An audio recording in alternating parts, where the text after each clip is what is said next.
정말 이 정도면 충분하다라고 생각했던 당신의 운전자 보험이 가장 중요한 순간 당신을 지켜줄 수 없다면 지금껏 아무도 말하지 않았던 겉만 번지르르한 보장 속에 숨겨진 진실을 지금부터 보험대학에서 하나하나 파헤쳐 보여드리겠습니다. 반갑습니다. 보험대학입니다. 요즘 운전자 보험 생각보다 비싸게 가입하신 분들이 많죠. 하지만 실제로는 월 10,000원 초반대면 충분합니다. 이 정도 금액으로 괜찮을까? 많은 분들이 의심하지만 최근 제 고객분들도 물론 저 역시 딱 이 조건으로 가입을 했습니다. 저희가 보기엔 이 정도면 충분하고 사실상 정답에 가깝습니다. 그런데 운전자 보험을 조금 알아보신 분들은 이런 생각하실 거예요.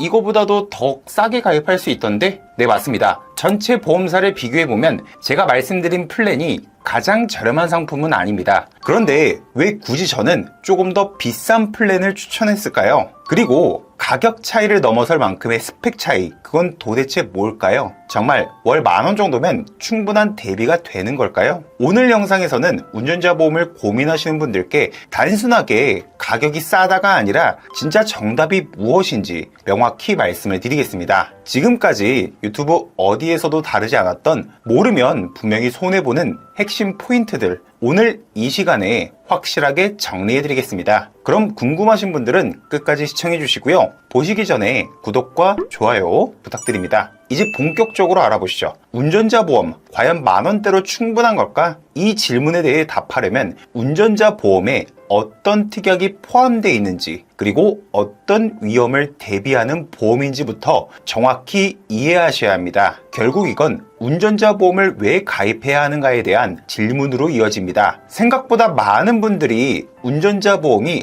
언제 어떤 상황에 필요한지 정확히 모르고 계십니다. 자동차 보험이랑 헷갈려 하시는 분들도 많고 그냥 다들 가입하니까 나도 해야 되나 보다 정도로만 알고 계신 분들도 대부분이죠. 하지만 운전자 보험의 핵심 보장은 단 하나입니다. 바로 형사 책임 사고에 대한 대비, 즉 사고가 났을 때 법적 책임을 보호받기 위한 보험이라는 거죠. 형사 책임이라는 말 일상에서 잘 쓰지 않다 보니 조금은 생소하실 겁니다. 형사 책임이란 법을 어긴 사람에게 내려지는 형벌에 대한 책임을 말합니다. 쉽게 말해 불법 행위에 대한 처벌 책임이죠. 자동차 사고에는 이런 형사 책임이 적용되는 경우가 크게 두 가지가 있습니다. 첫 번째는 교통법규를 위반해서 사고가 발생한 경우, 즉 12대 중과실 사고입니다. 단순히 신호위반부터 중앙선 침범, 안전거리 미확보, 과속 등 다양한 위반 사례들이 여기에 해당하죠. 하지만 여기서 꼭 짚고 넘어가야 할 게 있습니다. 음주운전, 무면허, 뺑소니 사고는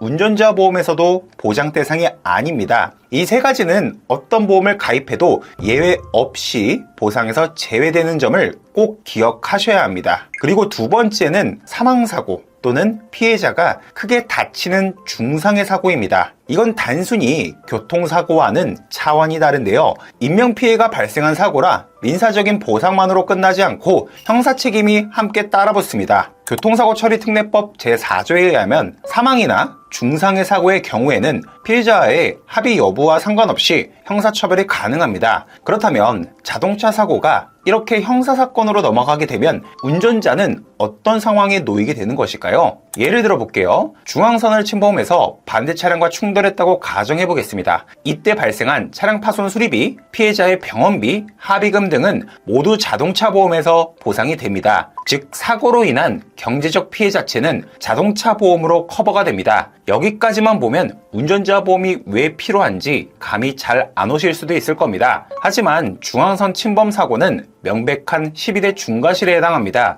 이런 경우는 바로 경찰 조사가 진행됩니다. 사고 경위와 당시 상황, 과실 여부 등을 하나하나 확인하는 절차가 시작되는 거죠. 조사 결과 12대 중과실이 명확히 인정되거나 피해자가 사망 또는 중상에 해당하면 공소권 있음으로 결정됩니다. 그럼 사건이 검찰로 이관되며 검찰은 운전자를 기소할지 아니면 불기소나 훈방으로 처리할지를 검토하게 됩니다. 기소가 되면 본격적인 재판 절차가 진행이 됩니다. 이 단계에서 운전자는 형량을 줄이기 위해 피해자의 합의를 시도하게 되는 거죠. 그리고 이 과정에서의 합의 내용이나 증거 제출, 변론 결과에 따라 최종적으로 무죄, 벌금형, 징역형 또는 집행유예가 선고됩니다. 이게 바로 자동차 사고가 형사 책임으로 이어지는 전형적인 절차입니다. 이제 여기서 실제로 발생하는 비용을 보면요. 먼저 재판을 준비하려면 변호사 선임 비용이 필요합니다. 경찰 조사나 검찰 조사 단계에서 혼자 대응하다 보면 자칫 불리한 지수를 할 수도 있죠. 그래서 대부분 이 시점부터는 전문 변호사를 선임하게 됩니다. 그 다음은 피해자와의 합의 단계입니다. 이때는 합의금이나 공탁금이 필요하게 됩니다. 마지막으로 재판 선고 단계에서는 상황에 따라 벌금형이 부과될 수도 있습니다. 운전자 보험의 핵심은 바로 여기 있습니다. 이 세 가지 변호사 선임비, 합의금, 벌금을 각각 특약으로 보장한다는 점이죠. 먼저 변호사 선임비 특약은 형사 절차에서 변호사를 고용했을 때 필요한 비용을 보장해주며 최대 5천만 원 한도까지 보장을 해줍니다. 다음으로 교통사고 처리지원금, 즉 피해자의 합의금이나 공탁금을 지원하는 특약은 2억 원 한도까지 보장이 됩니다. 마지막으로 벌금 특약은 재판 결과 벌금형이 선고될 경우 최대 3천만 원까지 보장합니다. 이 세 가지가 바로 운전자 보험의 핵심이자 월 10,000원 초반대 보험료로도 충분한 이유입니다. 여기서 조금 더 세부적으로 보면 교통사고 처리지원금은 피해자와의 상해 정도에 따라 6주 미만과 6주 이상으로 구분됩니다. 또한 벌금 특약은 사람이 다친 경우의 대인벌금, 그리고 차량이나 물건에 손해를 입힌 대물벌금으로 나뉘죠. 즉 형사책임 사고에 대비하기 위한 운전자 보험의 필수 특약을 정리하면 총 5가지입니다. 변호사 선임 비용, 교통사고 처리지원금 6주 미만, 교통사고 처리지원금 6주 이상, 벌금 대인, 벌금 대물, 이 5가지 특약이 제대로 구성되어 있다면 운전자 보험은 그 자체로 이미 완벽한 대비가 된 셈입니다. 여기에 한 가지 더 추가해야 할 특약이 있습니다. 바로 자동차 사고 부상치료비입니다. 운전자 보험이 상대방에 대한 보장을 중심으로 구성되어 있다면 이 특약은 사고로 다칠 수 있는 나 자신을 위한 보장이죠. 교통사고가 나면 가해자든 피해자든 나도 다칠 가능성이 높기 때문에 내 치료비 대비가 반드시 필요합니다. 이 특약은 부상 정도에 따라 보상 금액이 차등 지급됩니다. 예를 들어 단순 타박상 같은 경미한 부상은 30만 원, 그리고 부상이 심할수록 보상금도 함께 올라가는 구조입니다. 즉 형사책임 대비뿐만 아니라 내 신체 보호까지 완성하는 마지막 퍼즐이 되는 특약입니다. 이 6가지 특약이 운전자 보험에서 반드시 필요한 핵심 구성입니다. 이 6가지를 모두 최고 한도로 설정해서 설계하더라도 보험료는 월 10,000원 초반대를 넘지 않습니다. 본 광고는 광고 심의 기준을 준수하였으며 유효기간은 심의일로부터 1년입니다. 이제 특약과 한도를 다 정하셨다면 마지막으로 해야 할 일은 가장 유리한 보험사를 선택하는 것입니다. 현재 11개 보험사에서 운전자 보험을 판매하고 있습니다. 그 중에서도 정말 괜찮은 상품을 고르려면 단순한 보험료만 볼 것이 아니라 명확한 기준이 필요합니다. 운전자 보험을 선택하는 기준은 크게 4가지가 있는데요. 운전자 보험을 선택할 때에는 4가지 기준을 꼭 기억하셔야 합니다. 첫 번째, 중상해 사고 시 변호사 선임비를 지원하는지 여부. 두 번째, 선지급 한도. 세 번째, 진단 주수에 따른 사고 처리 지원금 반영 여부. 마지막 4번째, 당연히 보험료, 즉 가격 경쟁력입니다. 작년까지만 해도 경찰 조사 단계에서 변호사 선임이 가능한가가 보험사별 주요 쟁점이었습니다. 하지만 2025년 현재 사실상 거의 모든 보험사에서 지원이 가능하기 때문에 이 부분은 더 이상 중요한 비교 기준이 아닙니다. 그 밖에 비탁승중 보장 여부, 급발진 사고 시 변호사 선임 보장,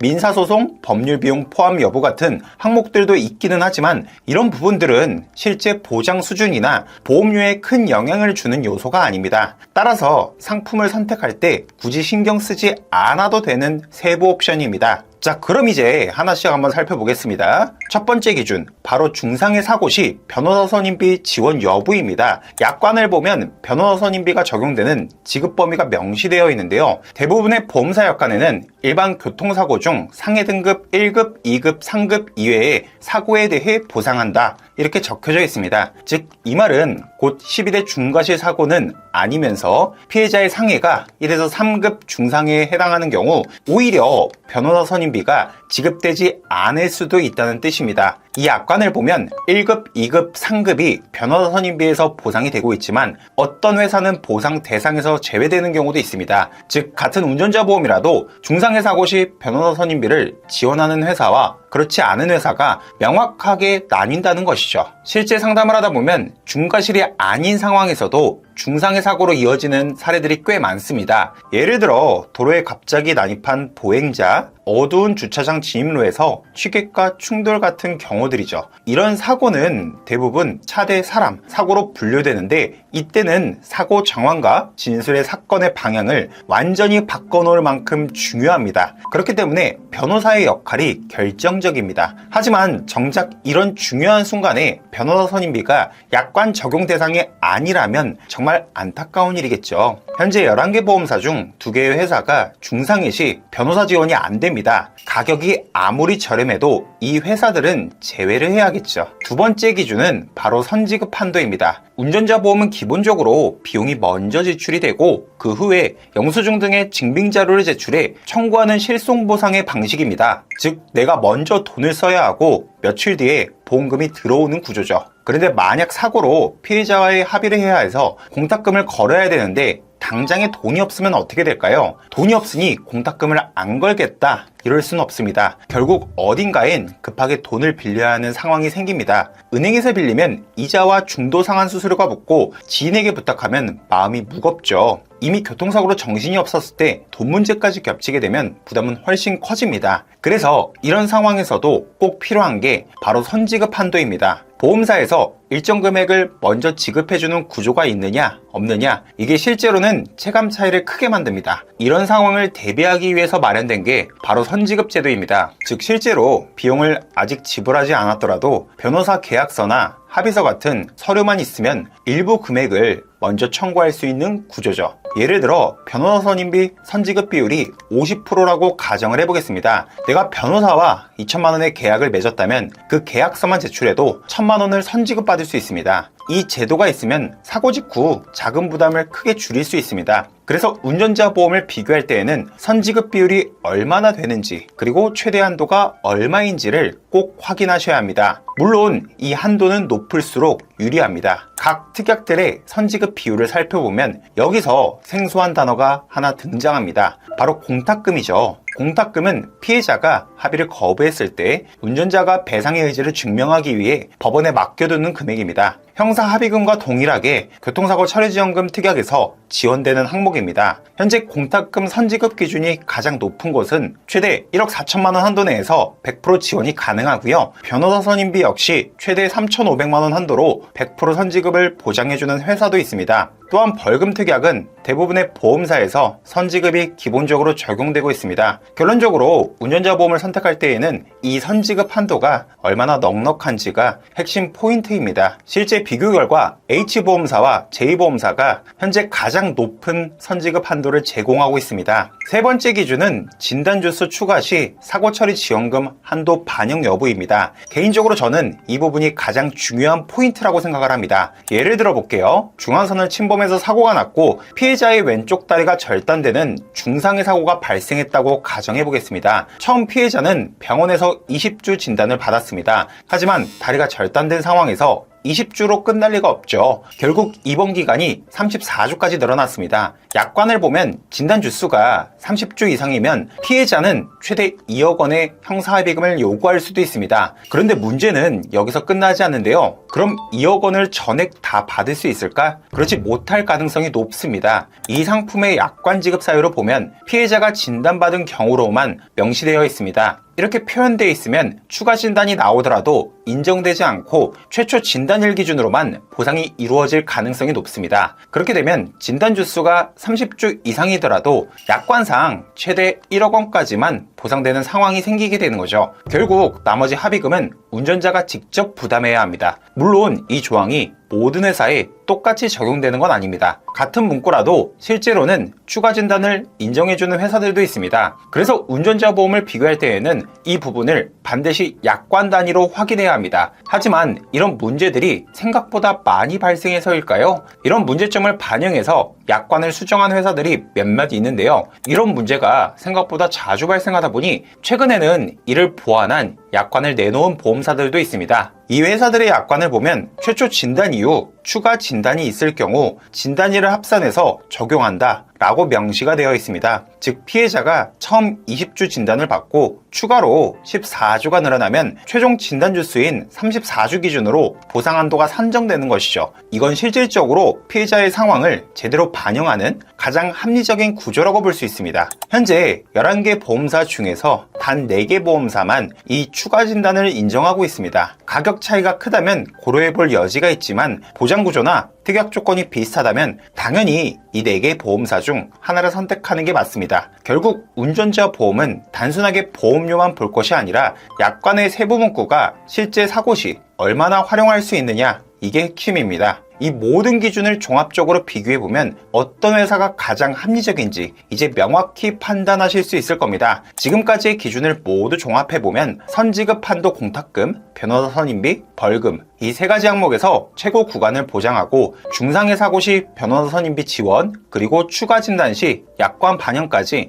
모두 충족하는 회사는 단 한 곳입니다. 바로 H보험사입니다. 여성 기준으로 보면 40세 상위급수 1급, 20년 갱신형 기준 보험료가 8,539원으로 꽤 괜찮은 기준입니다. 하지만 문제는 남성분들입니다. 가장 저렴한 제2보험사와 무려 1,700원 이상의 차이가 나죠. 물론 제2보험사가 가격은 매력적이지만 추가 진단 시 약관 반영이 되지 않는다는 치명적인 단점이 있습니다. 그래서 완벽한 운전자 보험을 기준으로 본다면 탈락입니다. 반면 남성에게 추천드릴 만한 회사는 이 보험사입니다. 변호사 선임비의 선지급 한도가 70%로 다소 아쉽긴 하지만 실무적으로 변호사와의 계약서에서 어느 정도 유동성 조율이 가능하기 때문에 사실상 70%와 100%의 체감 차이는 거의 없습니다. 게다가 보험료는 H보험사보다 월 688원 저렴합니다. 즉 보장 구성은 충분히 완벽하면서도 가격은 더 합리적인 선택이 되는 거죠. 다만 보험료만 본다면 제2보험사 역시 무시하기 어렵습니다. 추가 진단 반영이 빠져있긴 하지만 그 정도 차이가 2,000원 이상의 가치라고 생각하지 않는다면 제2보험사를 선택하셔도 나쁘지는 않습니다. 결국 완벽한 구성과 합리적인 보험료의 균형을 원하신다면 남성은 E보험사, 여성은 H보험사로 정리하시면 됩니다. 그리고 운전자 보험의 최저 보험료는 월 10,000원입니다. 만약 필수특약만으로 이 금액이 안 된다면 다른 특약을 일부 추가해서라도 10,000원 수준으로 맞추는 게 원칙입니다. 이 점을 꼭 알아두세요. 물론 자동차 사고가 형사사건으로까지 번지는 경우가 많지 않습니다. 하지만 운전자 보험은 말 그대로 만약을 대비하는 보험입니다. 그런데 그 만약의 순간에 보험금이 안 나오거나 적게 나온다면 그건 정말 안타까운 일이겠죠. 그래서 운전자 보험은 그 어떤 상품보다도 약관을 꼼꼼히 확인하고 가입하는 게 무엇보다 중요합니다. 만약 혼자 확인하기가 어렵다면 꼭 믿을 만한 전문가를 통해 도움을 받아보시길 권합니다. 저희 보험대학에서는 매달 보험사의 약관과 보험료를 비교 분석하며 시점별로 가장 합리적인 운전자 보험을 찾아드리고 있습니다. 운전자 보험을 새로 준비하시거나 이미 가입한 내 보험이 맞는지 고민되신다면 고정 댓글에 상담 신청 링크를 클릭하시거나 상담 번호로 연락을 주세요. 여러분께 가장 합리적이고 현명한 선택을 직접 비교를 통해 안내해 드리도록 하겠습니다. 오늘 영상은 여기까지입니다. 시청해 주셔서 감사드리고요. 저는 다음 시간에 더 도움이 될 만한 내용으로 찾아뵙겠습니다. 감사합니다. 본 광고는 광고 심의 기준을 준수하였으며 유효기간은 심의일로부터 1년입니다.